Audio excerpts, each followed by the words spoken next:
Virat chilli powder అన్ని రకాల వంటలకు పచ్చళ్లకు సరైన chilli powder. No colour no chemicals. అక్కడ నుంచి మన ఎక్స్ట్రాడిషన్ ప్రొసీడింగ్స్ పెట్టాం. మోదీ గవర్నమెంట్ వచ్చిన తర్వాత మనం మన ఇంటర్పోల్ అరెస్ట్ వారెంట్ పెట్టాం. దాన్ని బట్టి చాలా పెద్ద లీగల్ బ్యాటిల్ తర్వాత దొరికాను. మనందరికీ స్టోరీ తెలుసు అనమాట. కానీ రానా చెప్పిన అదే స్టోరీని కొరాబరేట్ చేయాలంటే చాలా క్లియర్గా పాకిస్తాన్లో ఉన్న ఐఎస్ఐ ఏజెంట్లు, అంటే ఐఎస్ఐ అంటే పాకిస్తాన్ ఆర్మీని, అది లష్కరే తోయిబా, జైషే మహమ్మద్ అంతా ఫ్రంట్ ఎండ్ వీళ్ళు. ఇన్ఫ్యాక్ట్ మీరు ఈ ఆపరేషన్ సింధూర్ జరిగినప్పుడు కూడా మీరు చూసుంటారు, ఒక ఫ్యూనరల్ జరిగింది, స్టేట్ ఫ్యూనరల్. 3 టెర్రరిస్ట్కి పాకిస్తాన్ ఫ్లాగ్ డ్రైప్ చేశారు. పాకిస్తాన్ ఆర్మీ సీనియర్ ఆఫీసర్స్ వచ్చి సెల్యూట్ కొట్టారు. పాకిస్తాన్ సోల్జర్స్ ఆ బాడీని క్యారీ చేశారు. మీరు టెర్రరిస్ట్ ఉన్నప్పుడు మీరు ఎందుకు చేస్తున్నారండి పాకిస్తాన్ ఆర్మీ? పాకిస్తాన్లో ఏం చేశారంటే ఐఎస్ఐ వాళ్ళు డెప్యుటేషన్ వెళ్తారు టెర్రరిస్ట్ గ్రూప్స్కి. సో మీ మేజర్ కానివ్వండి, కర్నల్ లెవెల్ కానివ్వండి, ఈవెన్ సోల్జర్ జవాన్ లెవెల్లో వాళ్ళని డెప్యూట్ చేస్తారు టు ట్రైన్ దెమ్. వాళ్ళు ఈ స్ట్రైక్లో చనిపోయారు. ఆ మస్జిద్ లోపల వాళ్ళు కూడా ఉన్నారు ఆ రోజు మనం కొట్టినప్పుడు. సో న్యాచురల్లీ వాళ్ళ సోల్జర్స్ చనిపోయినప్పుడు వాళ్ళు టెర్రరిస్ట్ అని చెప్పి పక్కన పడేయలేరు కదా. They have to show that respect. So they did it.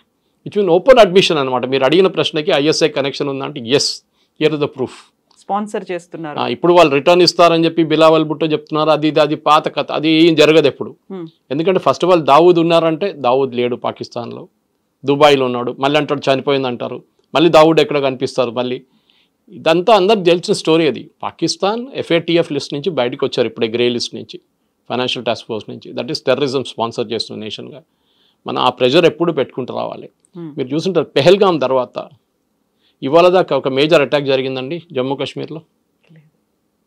ఎందుకు మనం అడగాల్సింది? బికాస్ ఇండియా ఏం వార్నింగ్ ఇచ్చారంటే నెక్స్ట్ టైం ఒక అటాక్ జరిగితే మా సెక్యూరిటీ ఫోర్సెస్ మీదో లేకుండా మా సివిలియన్స్ మీద నడుస్తుంది, మేము పాజ్ బటన్ ప్రెస్ చేసి మళ్ళీ ప్లే చేసేస్తాం ఇంకోసారి. Operation Sindoor will restart.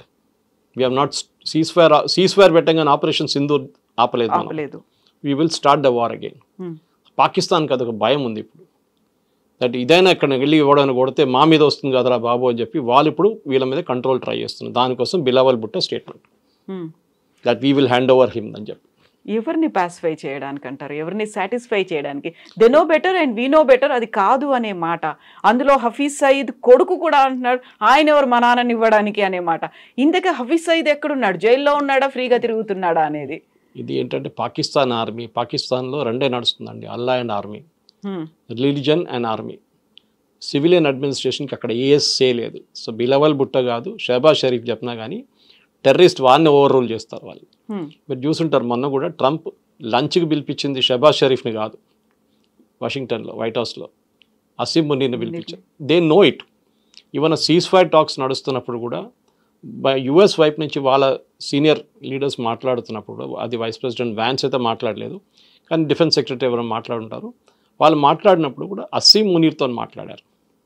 వాళ్ళకి తెలుసు పాకిస్తాన్లో ఎవరు నడిపిస్తారు గవర్నమెంట్ అనేది.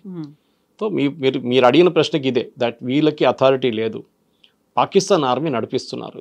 ఇది ఎందుకు చెప్తున్నారంటే ఒక ఇంటర్నేషనల్ కన్జంప్షన్ చెప్తున్నారు. చూడండి మేము ఇంత ఓపెన్గా ఉన్నాం, మేము మా దగ్గర టెర్రరిస్ట్ ఉంటే మేము ఇచ్చేస్తూ ఉంటున్నాం, కానీ భారతదేశం ఒప్పుకోవట్లేదు అనే మాట కూడా అన్నాడు. మన వద్దంటావా? వీళ్ళేమంటారు అప్పుడు ఇంకేదో కండిషన్ పెడతారు దానికి, అరే మీ వైపు ఉన్న RSS వాళ్ళని మాకు ఇచ్చేయమంటారు. అది అన్నీ వస్తుంది అట్లాంటి కండిషన్. మనకు తెలుసు ఇదంతా ఎక్కడ వేర్ ఇట్ లీడ్స్ టు అని తెలిసిపోతుంది. సమజ్దార్కు ఇషారా కాఫీ అంటారు హిందీలో. అదే చాలా క్లియర్గా తెలిసిపోతుంది. ఇప్పుడు టెర్రరిస్ట్ అనగానే మీ వైపు కూడా టెర్రరిస్ట్ ఉంది కదా, RSS వాళ్ళు ఉన్నారు కదా, VHP వాళ్ళు ఉన్నారు కదా, బజరంగ్ వాళ్ళని మాకు అప్పగించండి, వాళ్ళు పాకిస్తాన్లో బలూచిస్తాన్లో బాంబు వేస్తున్నారు, మాకు అదే అప్పగించండి అని చెప్తారు. అప్పుడు ఏం చెప్తారు మనం? అప్పుడు ఓరపు అంటాం మనం, మనకు పని లేదు మీరు పెట్టుకోండి కావాలంటే మేము చూసుకుంటాం మన పని తర్వాత అని చెప్పేసి. ఇజ్రాయెల్ అదే చేస్తున్నారు కదా, టార్గెటెడ్ హిట్టింగ్. ఎక్కడైనా కానీ వాళ్ళు ఎవరు ఉన్నా కానీ, ఇరానియన్స్ కానివ్వండి, హమాస్ కానివ్వండి, హెజ్బుల్లా కానీ కొడతాడు వాళ్ళని. మనం కూడా అదే నేర్చుకోవాలి, అదే పాలసీ మనం కూడా ఫాలో చేయాలి. ఈ సర్జికల్ స్ట్రైక్స్ కానీ, దాని తర్వాత ఫస్ట్ అటాక్ జరిగిన 7వ తారీఖు 8వ తారీఖు, that is 7th night 8th morning జరిగిన అటాక్లో సేమ్ పాలసీ ఫాలో చేయాల్సింది. అది తహవూర్ రానా ఇచ్చిన అడ్మిషన్తో మనకి ఇంకా స్ట్రెంగ్త్ అయింది. మన ఇది ఇంటర్నేషనల్ ప్రాసిక్యూషన్ ఇప్పుడు చేయలేము, చాలా లేట్ అయిపోయింది, ప్రూఫ్స్ అన్ని పోయినాయి మొత్తం. కానీ వీ కెన్ మెయింటైన్ FATF లిస్ట్లో పాకిస్తాన్ని మళ్ళీ తీసుకురావాలి, గ్రే లిస్ట్లో తీసుకొచ్చేద్దాం. ఫస్ట్ గ్రే లిస్ట్లోనే వాళ్ళకి చాలా ప్రాబ్లం రాబోతుంది అన్నమాట. సో ఇవన్నీ ఇప్పుడు మీరు చెప్పినట్టుగా ఎలా ఎస్టాబ్లిష్ చేస్తారు సార్? ఎస్, నేను ఒక ట్రస్టెడ్ పర్సన్ని అని చెప్పాడు రానా. అయితే దాన్ని ఎస్టాబ్లిష్ చేయడానికి ఆల్రెడీ అన్నీ వాష్అవుట్ అయిపోయాయి, అక్కడ ఏవీ లేవు, అక్కడ విట్నెస్ లేవు, అసలు ఏవీ లేనప్పుడు ఎలా ఎస్టాబ్లిష్ అవుతుంది? మారల్ విక్టరీ అండి, అంతే. మనందరికి తెలుసు రానాను తీసుకొచ్చి మనం ఒక కండిషన్ పెట్టారు యుఎస్ కోర్టు, రానాని డెత్ సెంటెన్స్ ఇవ్వకూడదు అని చెప్పేసి. అది వీళ్ళందరూ హ్యూమన్ రైట్స్ వాళ్ళు చేస్తారు. ఈవెన్ యూకే కోర్ట్స్ అదే చెప్తారు. విజయమాల్యాను పంపించమంటే మీకు అక్కడ జైల్లో టాయిలెట్లు బాగలేవంట, జైల్లో పడుకోవడానికి కింద పంపిస్తే వీళ్ళకి ఏసీ ఇవ్వట్లేదంట అని చెప్పి, దోమలు ఉన్నాయని చెప్పి పంపించట్లేదు అక్కడి నుంచి, యూకే నుంచి. ఇది కూడా అంతే సంగతి. కానీ రానా మన దగ్గర చనిపోయేదాకా జైల్లోనే ఉంటాడు, బయటికి రాడు ఎట్లయినా. కానీ ఆయన ఇచ్చిన ఇన్ఫర్మేషన్ మనకి పబ్లిక్ కన్జంప్షన్ మీలాంటూ నాలాంటూ చెప్పేది 2% బయట చెప్తారు జరిగిందని, మిగతా అంతా వాళ్ళ దగ్గర ఉంటుంది డీటెయిల్స్. ఏంది, ఎవరు, ఎట్లా, ఏం చేయించారు, ఏ ఆర్మీ. అప్పుడున్న army officers, Pakistan army officers ఉండరు, చనిపోయి ఉంటారు చాలామంది, ఇప్పుడు దాకా తెలియదు, రిటైర్ అయితే అయిపోయి ఉంటారు 100%. సో జరిగిన దానికి పర్వేజ్ ముషరఫా లేకుంటే ఇంకెవరైనా రెస్పాన్సిబుల్ అంటే then we have to take care of that ఆ టైంలో. కానీ ఇట్స్ టూ లేట్. కానీ ఒక మారల్ విక్టరీ లాగా that we have establish, yes Pakistan did it అని అందరికి తెలుసు. మీరు చెప్పినట్లు అందరికీ తెలుసు పాకిస్తాన్ చేయించారా, ఐఎస్ఐ చేయించారని. కానీ వీ కుడ్ ప్రూవ్. ఆ టైంలో మనం ప్రెషర్ పెడితే, మన్మోహన్ సింగ్ టైంలో ప్రెషర్ పెడితే డెఫినెట్గా they would have been result. కానీ మన్మోహన్ సింగ్ గారు ఆ టైంలో అగ్రీ చేయలేదు. ఈవెన్ బాంబింగ్ కోసం అప్పుడున్న ఎయిర్ ఫోర్స్ చీఫ్ చెప్పారు, గుర్తుంటుంది, రీసెంట్లీ కూడా ఆయన చెప్పారు, we were ready with a plan to bomb Pakistan, మనం చేసినట్లే ఈసారి చేసినట్లనే. కానీ మన్మోహన్ సింగ్ గారు వద్దని చెప్పారు, ఇట్లా అగ్రవేట్ ద సిచ్యువేషన్, ఇంకా సిచ్యువేషన్ ఇంకా స్పాయిల్ అయిపోతుంది, వద్దని చెప్పేసి ఆపేశారు, ఆలోచించారు. సో ఇప్పుడు మసూద్ అజర్ ఎక్కడున్నారు, సఫీద్ ఎక్కడున్నారు అనేది, హఫీజ్ సయీద్ ఎక్కడున్నారు? అందరు పాకిస్తాన్లోనే ఉన్నారు. వాళ్ళ ఫ్యామిలీ మొత్తం చనిపోయారు కదా హఫీజ్ అంటే, వాళ్ళ ఫ్యామిలీని ఇడిచేసి ఎక్కడనే వెళ్తారా? వాళ్ళు పాకిస్తాన్ ఆర్మీ ప్రొటెక్షన్లో ఉంటారు ఇప్పుడు, ఎస్పెషలీ ఐఎస్ఐ ప్రొటెక్షన్లో. ఆర్మీ కూడా కాదు, ఐఎస్ఐ ప్రొటెక్షన్లో ఉంటారు వాళ్ళు. వాళ్ళని సెక్యూర్ ప్లేస్లో పెట్టుకుంటారు వాళ్ళు పాకిస్తాన్లో, ఆబ్వియస్లీ. ఎందుకంటే ఒకటి వాళ్ళు బయట కనిపించకూడదు, కనిపిస్తే దెన్ ఇట్స్ అడ్మిషన్ దట్ వీళ్ళు ఇక్కడే ఉన్నారని చెప్పేసి. సో వాళ్ళ సన్ ఇన్ లా కానివ్వండి, వాళ్ళు పంపించి వాళ్ళ మీటింగ్లన్నీ అడ్రస్ చేస్తున్నారు. ఇప్పుడు వాళ్ళ కొడుకు చెప్పారు కదా, మా నాన్న పంపించి వీరెవరు రా నాయన అని చెప్పేసి, అది సేమ్ కండిషన్. సో ఆబ్వియస్లీ కొడుకు అక్కడ ఉంటే నాన్న కూడా అక్కడ ఉన్నాడు ఇక్కడ పక్కన అని చెప్పేసి. కానీ బయట వెళ్ళొద్దు. ఇప్పుడు ఈ సిచ్యువేషన్లో బయట వెళ్తే మళ్ళీ ఒకటైతే మిమ్మల్ని ఇండియాలో ఏదైనా డ్రోన్ పెట్టి చంపేస్తారు, లేకుంటే ఇది జరుగుతుంది, దట్ పబ్లిక్కి చెప్తారు. ఇంటర్నేషనల్ చూడండి అక్కడే ఉన్నాడు, ఇది terrorist and designated terrorist. It is not India designated terrorist, UN designated terrorist. అది చాలా పెద్ద డిఫరెన్స్ అన్నమాట. సో బయట కనిపిస్తే Pakistan is obligated to arrest him. కానీ ఎప్పుడు చెప్తారు లోకంలో ఒక సేయింగ్ ఉంది ఇంగ్లీష్లో, one man's terrorist and other man's freedom fighter అని. వీళ్ళేమని చెప్తే మొన్న కూడా అసీం మునీర్ ఏం చెప్తారు, పాకిస్తాన్ కశ్మీర్లో ఉన్న ఫ్రీడమ్ ఫైటర్స్ని సపోర్ట్ చేస్తారు, అంటే టెర్రరిస్ట్ని సపోర్ట్ చేస్తారు ఇండైరెక్ట్గా. This is a common language. మనం ఒక మాట మనం మర్చిపోకూడదండి, ఇది లైఫ్ లాంగ్ జరుగుతూనే ఉంటుంది మనకి. ఈ ప్రాబ్లం ఎక్కడ పోదు. ఇంటెన్సిటీ తగ్గింది ముందుకన్నా, చూడండి మీరు, ఇంటెన్సిటీ లేదు, అంత ఇంటెన్సిటీ లేదు. 90s ఎర్లీ 2000 ఆ ప్రాబ్లం ఇప్పుడు లేదు. కానీ టెర్రరిస్ట్ అటాక్ ఉంటుంది. మనం కూడా ఇజ్రాయెల్ లాగా దీంతో బతకాల్సింది మనం నేర్చుకోవాల్సి వస్తుంది. కానీ ఒకటి, మన మీద దాడి జరిగితే 10 సార్లు ఇంట్రెస్ట్తో సహా కొట్టాలి వాళ్ళు. సో ఇప్పుడు ఇజ్రాయిల్ అంటే లేటెస్ట్ టెక్నాలజీని డెవలప్ చేసుకుంది, అక్కడ ఐరన్ డోమ్ని డెవలప్ చేసుకుంది, వాళ్ళకి కావాల్సినటువంటి అన్ని లేటెస్ట్ టెక్నాలజీ, డిఫెన్స్ సిస్టమ్ అంతా ఉంది. అలాంటి టెక్నాలజీ, అలాంటి డిఫెన్స్ సిస్టమ్ మన దగ్గర ఇండిజినియస్ టెక్నాలజీ అండ్ బయట నుంచి కూడా పెట్టుకోవాలి అంటే we have to give more budget కదా. చాలా ఎక్కువ 50,000 crores ఇచ్చారండి. దిస్ మిడ్ బడ్జెట్లో 50,000 crores అట్ ఈస్ జూలైలో ఇచ్చారు. మనకున్న అడ్వాన్స్ డిఫెన్స్ సిస్టమ్ పనిచేస్తుంది, చాలా బాగా పనిచేస్తుంది, మనం చూసాం. కానీ we should not rest on hour laurels అంటారు ఇంగ్లీష్లో. ఏదో మనం ఈసారి గెలిచేసాం అయిపోయిందని కాదు. చైనా వాళ్ళు కాన్స్టెంట్గా, తుర్కీ వాళ్ళు కాన్స్టెంట్గా వాళ్ళు ఏదో పాకిస్తాన్కి వెపన్స్ ఇస్తుంటారు. మొన్న కూడా ఆర్మీ వాళ్ళు ఒక బ్రీఫింగ్లో చెప్పారు చాలా క్లియర్గా, దట్ చైనా ఇచ్చిన రియల్ టైమ్ ఇంటెలిజెన్స్, ఎందుకంటే పాకిస్తాన్ దగ్గర శాటిలైట్ లేదు, చైనా ఇచ్చిన ఇంటెలిజెన్స్తో పాకిస్తాన్ పనిచేశారు ఈ యుద్ధంలో, ఆపరేషన్ సింధూర్లో. అంటే చైనా వాళ్ళు కూడా పాకిస్తాన్లో కూర్చొని చేపించారని అని చాలా క్లియర్ అడ్మిషన్. టుర్కీ వాళ్ళిద్దరు చనిపోయారని చెప్తున్నారు మన బాంబింగ్లో. వాళ్ళ డ్రోన్స్ అని సెటప్ చేసి పాకిస్తాన్కి ఇచ్చారంట. ఎందుకంటే ఈ యుద్ధం జరిగే 5-6 రోజుల తర్వాత, పహల్గామ్ అటాక్ జరిగిన తర్వాత 5 పెద్ద టర్కిష్ ఆర్మీ ప్లేన్స్ వచ్చి దిగింది ఇస్లామాబాద్లో. ఆబ్వియస్లీ డ్రోన్ తీసుకొచ్చి ఉంటారు వాళ్ళు. ప్రొడక్షన్ ఫెసిలిటీ కూడా పెట్టేస్తారు పాకిస్తాన్ కావాలంటే. సో మనం ఇప్పుడు 2 front వార్ అంటాం. మనం ఇప్పుడు ఒకవైపు చైనా, ఒకవైపు పాకిస్తాన్ కాదు, ఇప్పుడు మనకు 3 front, 4 front, 5 front వార్ వస్తుంది. ఇండైరెక్ట్గా తుర్కీ, ఇండైరెక్ట్గా చైనా వీళ్ళందరూ మన మీద దాడి చేస్తున్నారు. సో మనం కూడా రెడీ ఉండాలి. దానికోసం మనం ఏం చేయాలి, వాళ్ళ ఎనిమి ఎవరు ఉన్నారో వాళ్ళని హెల్ప్ చేయాలి. సో మన ఈ కేసులో అర్మీనియాని హెల్ప్ చేస్తున్నాం. అజర్బైజాన్తో వాళ్ళకి గొడవ ఉంది. నకోర్నా ఖరాబాగ్ ఏరియాలో ఒక పెద్ద మన లాగానే పాకిస్తాన్ ఆర్మీ ఇండియా కొట్టుకుంటున్నట్టు కాశ్మీర్ ఏరియాలో వాళ్ళ దగ్గర ఒక నకోర్నా ఖరాబాగ్ అనే ఏరియా ఉంది. Armenia is a Christian country and Azerbaijan is Islamic country. So మనం అర్మీనియాని హెల్ప్ చేస్తున్నాం. ఇప్పుడు కాదు, ముందు నుంచి చేస్తున్నాం. బహుశా మనకు ఒక ఎయిర్ ఫోర్స్ బేస్ కూడా ఉంది అక్కడ. ఎవరు చెప్పట్లేదు, మాట్లాడలేదు దాని గురించి. లాంగ్ బ్యాక్ న్యూస్ ఉండే ఒక టైంలో that we have an air force base in Armenia అని చెప్పి. అది కాకుండా ఇప్పుడు మోదీ గారు మన గ్రీస్కి వెళ్ళారు. We offered our entire defence cooperation. గ్రీస్కి తుర్కీకి పడదు. తుర్కీ వాళ్ళ పెద్ద ఏరియా ఆక్యుపై చేసుకున్నారు గ్రీస్ వాళ్ళది. వాళ్ళకి ఇప్పుడు దాకా డిఫెన్స్ ప్యాక్ట్ కింద వాళ్ళకి ఏం దొరకట్లేదు. నేటో అని చెప్పుకుంటారు వాళ్ళందరూ, కానీ యాక్చువల్ హెల్ప్ ఏం రావట్లేదు. Versus Turkey is a NATO member. So obviously మనం కూడా గ్రీస్ని వెళ్ళి హెల్ప్ చేయాల్సింది. అండ్ నిన్న కూడా పేపర్లో ఒక రిపోర్ట్ వచ్చింది that India is offered to give unspecified number of missiles. అంటే పేరు లేదు, మిసైల్స్ ఇవ్వబోతున్నాం. భయం ఉంటే చాలు టర్కీకి దట్ ఇండియా మిసైల్స్ అక్కడ వచ్చి కూర్చున్నది. వాళ్ళు బ్రహ్మోస్ పంపించారో, ఆకాష్ తీర్ పంపించారో, అగ్ని పంపించారో మనకు తెలియదు, కానీ అక్కడ ఉందని చెప్తే దే గెట్ ఎ మెసేజ్, మీరు పాకిస్తాన్ హెల్ప్ చేస్తే మేము ఇక్కడి నుంచి మిమ్మల్ని కొడతామని చెప్పేసి. సో మనకి ఇక్కడ శత్రు దేశాలు అలా మెల్లిమెల్లిగా పెరిగిపోతున్నాయి. +1 అన్నట్టుగా యాడ్ ఆన్ అయిపోతున్నప్పుడు మన ప్రధానమంత్రి ఏంటి, ఒక చిన్న చిన్న దేశాలకు వెళ్తున్నాడు. ఘనా వెళ్ళారు, ఇటు ట్రినిడాడ్ టొబాగోకి వెళ్ళారు, ఒకేసారి 5 దేశాలు కంటిన్యూ చేసుకొని వచ్చేసారు. అంత అవసరమా అని వచ్చేటువంటి మాటలకు ఏం చెప్తారు మీరు? ఒక్కొక్క దేశంలో మీరు అనలైజ్ చేస్తే ఘనా కానివ్వండి, ఇప్పుడు లోకంలో అన్నిటికంటే ఎక్కువ ఏ దేశమైనా కానీ, ఈవెన్ ట్రంప్ రేర్ ఎర్త్స్ గురించి చూస్తున్నారు. రేర్ ఎర్త్స్ అంటే మినరల్స్, లిథియం ఉండొచ్చు, మిగతా మెటల్స్ ఉండొచ్చు. మన దగ్గర మోనోజైట్ శాండ్స్ ఒకటి ఉంది కేరళ వైపు, దాని నుంచి మనం యురేనియం కూడా ప్రొడ్యూస్ చేస్తాం. ఇప్పుడు అన్నిటికంటే పెద్ద ప్రాబ్లం ఏమొస్తుందంటే నెక్స్ట్ 6 నెలలకి మ్యాగ్నెట్స్ లేవు మన దగ్గర. మ్యాగ్నెట్స్ అనేది ఎలక్ట్రానిక్ ఐటమ్స్లో మన కెమెరాలు ఉండొచ్చు, మన సిస్టమ్స్ ఉండొచ్చు, వెహికల్స్ ఉండొచ్చు. దీంట్లో చిన్న చిన్న మ్యాగ్నెట్స్ యూస్ చేస్తారు. ఇది మొత్తం కంట్రోల్ చైనా చేతిలో ఉండే ఇప్పుడు దాకా. మనం ఇన్వెస్ట్ చేయలేదు దాని మీద, మనం దాన్ని పట్టించుకోలేదు అసలు. చైనా పంపిస్తున్నాడు కదా అక్కడ తీసుకుందాం, మన ఎందుకు పెట్టాలి ఫ్యాక్టరీ అని చెప్పి.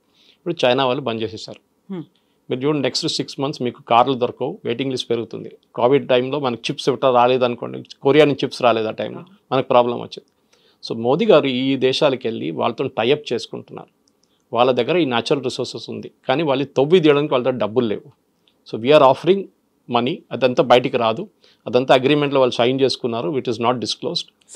ఎక్కడైనా ఘానా కానివ్వండి, జాంబియా కానివ్వండి, బ్రెజిల్ కానివ్వండి, అర్జెంటీనా, ఎవ్రీ ప్లేస్ మోదీ గారు వెళ్ళిన ప్లేస్లో న్యాచురల్ రిసోర్సెస్ చాలా ఉన్నాయి.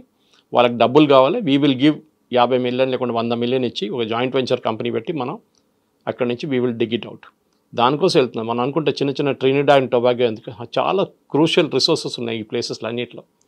So we have to ensure మనం దీన్ని డెఫినెట్గా గయానా లాగా లాంటి దానికి అని చెప్పాము, గుర్తుంటుందా మీకు? అండమాన్స్ దగ్గర గయానా లాగా ఆయిల్ ఫీల్డ్స్ అని చెప్పాము. అవును. So why did you go to Guyana, why did you go to Trinidad and Tobago? ఒక పెద్ద ఇండియన్ కమ్యూనిటీ ఉందనుకోండి, అది వాళ్ళ ప్రైమ్ మినిస్టర్ కూడా ఒక ఇండియనే, అంటే ఎక్స్పాట్రీ, అంటే నెక్స్ట్ జనరేషన్ ఇండియన్ అన్నమాట, 3rd generation. కానీ ఇప్పుడున్న ప్రధానమంత్రి కానీ ప్రెసిడెంట్ కానీ, నాట్ జస్ట్ మోదీ గారు, ఎవరైనా కానీ ఇంటర్నేషనల్ విజిట్స్కి వెళ్తున్నప్పుడు వాళ్ళ కంట్రీ దగ్గర ఉన్న ప్రోడక్ట్స్ని అమ్మడానికి ట్రై చేస్తారు. ఒకటి, అక్కడి నుంచి ఏం తెప్పించుకోని అది చూస్తారన్నమాట. ఇప్పుడున్న పరిస్థితుల్లో మన దగ్గర ఎక్కువ న్యాచురల్ డిపాజిట్స్ ఉన్నది ఒకటి, మన వైపు కాశ్మీర్ వైపు లదాఖ్లో ఉంది ఒకటి, అది ఇంకా ప్రాస్పెక్ట్ చేయలేదు, ఆ టైం పడుతుంది దానికి. రెడీమేడ్గా ఉన్నది ఈ కంట్రీస్ దగ్గర ఉంది, కానీ వాళ్ళ దగ్గర టెక్నాలజీ లేదు ఒకటి. నెక్స్ట్ వాళ్ళ దగ్గర ఈ తవ్వి బయటికి తీయడానికి ఉన్న డబ్బులు లేవు వాళ్ళ దగ్గర, మైనింగ్ అండ్ మినరల్ కోసం అది చేయాలి.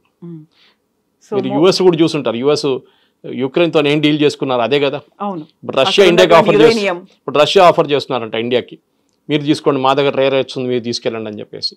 Rare earths will be the next biggest battle. ఎందుకంటే మీకు నెక్స్ట్ ఎలక్ట్రిక్ వెహికల్స్ కానివ్వండి, మిగతా అన్ని టెక్నాలజీస్లో నెక్స్ట్ జనరేషన్. ఇప్పుడు మన ఎట్లా దీనికన్నా ముందు యురేనియం కొట్టుకున్నాము, ఇప్పుడు దాని బదులు uranium is already available in plenty ఇప్పుడు చాలా కంట్రీస్లోనే.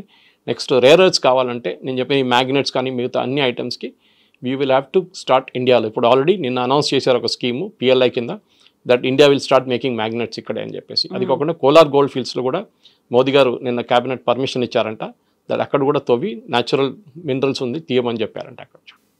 ఇన్ని జరుగుతున్నాయి సార్, అటు విదేశాలకు వెళ్తున్నారు, అక్కడ వాళ్ళతో ఒప్పందాలు అవుతున్నాయి, ఇక్కడ స్వదేశంలో జరుగుతోంది.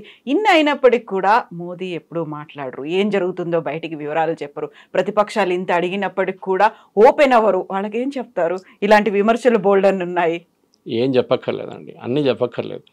సైలెంట్ గా పనిచేయండి, your work will speak for it self అంటారు ఇంగ్లీష్లో. మీరు ఏం చెప్తున్నారో అది ఆ పని నడుస్తుంది అనమాట. మోదీ గారు ఏదో ఒక రోజు రిటైర్ అయిన తర్వాత ఒక పుస్తకం రాస్తారు, అప్పుడు దీంట్లో అన్నీ వస్తుంది అనమాట. ఒకటి మనం గుర్తుపెట్టుకోవాలి, మోదీ గారు ప్రధానమంత్రిగా స్వేరింగ్ ఇన్ చేసినప్పుడు, అది ఏ ముఖ్యమంత్రి చేసినా కానీ మంత్రి చేసినా కానీ ఒక వర్డ్ యూజ్ చేస్తారు, that I will not convey this information to any person or persons under మీ.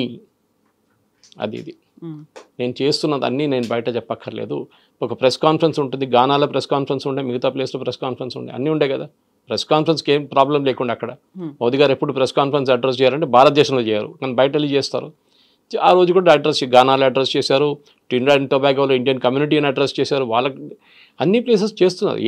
ఒప్పందం ఏం పెట్టాం, 10 ఒప్పందాలు చేశారు. జయశంకర్ గారు 5, గడ్కరీ గారు 2, పీయూష్ గోయల్ గారు 3, నిర్మలా సీతారామన్ గారు 2, ఇట్లా అందరూ సైన్ చేసుకుంటారు అగ్రిమెంట్లు. సో అగ్రిమెంట్స్ ఆర్ సైన్, కానీ కొన్ని అగ్రిమెంట్స్ పేపర్లో బయట కనిపించదు. ఎందుకంటే ట్రంప్ పక్కన కూర్చున్నారు, చూస్తున్నారు మీరు ఏం తీసుకుంటున్నారు, ఎక్కడ గురించి ఏం గుంజుకుంటున్నారు. ఇప్పుడు చూస్తున్నాం కదా, మన ఇండియా కూడా రష్యా నుంచి ఆయిల్ కొనకూడదు అంటున్నారు. మనం ఎప్పుడు 40% మన ఆయిల్ రష్యా దగ్గర నుంచి వస్తుంది. మనకి ముందు మనం వెస్ట్ ఏషియా నుంచి తీసుకుంటుండే, సౌదీ అరేబియా కానీ ఇరాన్ కానీ, అక్కడి నుంచి మనం ఆయిల్ తీసుకుంటే ఇరాక్ నుంచి, కువైత్ నుంచి. ఇప్పుడు అది కాకుండా we are now buying oil from Russia 40%. ఎందుకంటే మనకి $60 పర్ బ్యారెల్కి ఇస్తున్నారు, ఒకసారి 50కి ఇస్తున్నారు పర్ బ్యారెల్ రష్యా. ఇంకా రష్యా మీద అంత కంప్లీట్ బ్యాన్ పెట్టేశారు యూఎస్, కానీ మనం కొంటున్నాం. ట్రంప్ ఏమో నేను మొత్తం బ్లాక్ లిస్ట్ చేస్తే చేసుకోని చెప్పారు మోదీ గారు, ఏం కావాలంటే చేసుకొని చెప్పారు, కానీ చేయరు, భయం ఉంది.